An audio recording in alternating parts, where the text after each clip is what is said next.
Well, the NHL trade deadline has come and gone. Most of the contenders were making moves ahead of today, but there were some last-minute deals. To talk more about this, John Viveiros joins me now, host of Hot Take Hockey. John, great to see you. Thank you so much for having me. Absolutely. Busy over the last few days here. Talk to me about the ones that really stood out to you in terms of sort of where the shifts are, because it all comes down to the type of lineup that you're going to create in hopes of getting to the playoffs.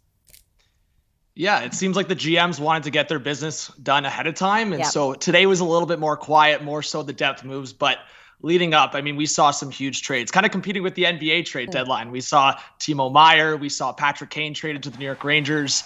We saw Ryan O'Reilly to the Toronto Maple Leafs, of course, Bo Horvat to the New York Islanders. You go down the list, there were some big deals. Of course, the Edmonton Oilers, big trade. Yesterday, Tyler Bertuzzi to the Boston Bruins. So, Angie, so many different deals. I do think that today was maybe a little bit underwhelming, but that Eastern Conference is packed right now. I want to talk, let's sort of focus Canadian teams. The Senators comes to mind, of course, you know, the Maple Leafs, but, you know, and the Sens, of course, looking to sort of revamp things to be, you know, to become the team to look out for. Yeah, so I didn't even mention that. Jacob Chikrin, what a get for the Ottawa Senators, solidifies that top four. And yeah, the Sens always, whether they're good or bad, towards the end of the season, they're always in it. They're always pushing and always win more games towards the end of the season. So the fact that they're right there in the race, I believe 4 points back, they add Chikrin to that defense core, already a very young, fast offensive core. If the goaltending can stand well, I think the Sens have a chance. Of course, the Leafs are in a division spot. So we'll see if the Battle of Ontario maybe see each other at some point in the playoffs. Which would be kind of nice, you know, because I kind of want to go old school and go back to where we had a lot more teams going into the playoffs, and you can kind of really watch some really good Canadian hockey. Were there any misses? Were there any misses where you said, you know what, this is really not going to push a team forward?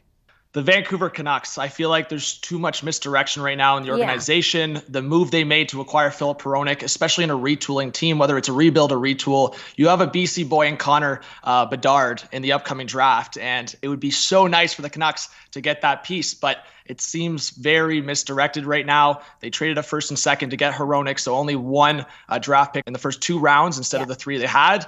So the Canucks missed, and past that, I feel like the Oilers and Flames did okay. The Oilers definitely are winners in that aspect, but I think the Canucks were a miss in this one. I want to talk about, before I let you go, the two bros, Nick Ritchie and Brett Ritchie. They got traded. What do you make of that? The Orangeville natives, unbelievable. Nick and Brett, it's never been seen in the NHL before. Brothers being traded for each other. When the trade went down, I thought the brothers were being united, but they get separated and just swap spots. So very interesting move. I don't know if it was to create headlines and more of a quiet day, but definitely interesting to see the Orangeville boys swap spots. Certainly mirrors a little bit of what we saw at the Super Bowl, right? With the two brothers playing against each other there. The brother storylines. It's a good one to follow. So it puts their parents right in the middle there, makes it very difficult for them. Nonetheless, we'll see where it all goes. John, great to have you on this. Enjoy watching all the great hockey. John Viveiros is host of Hot Take Hockey. Thanks again for this, John.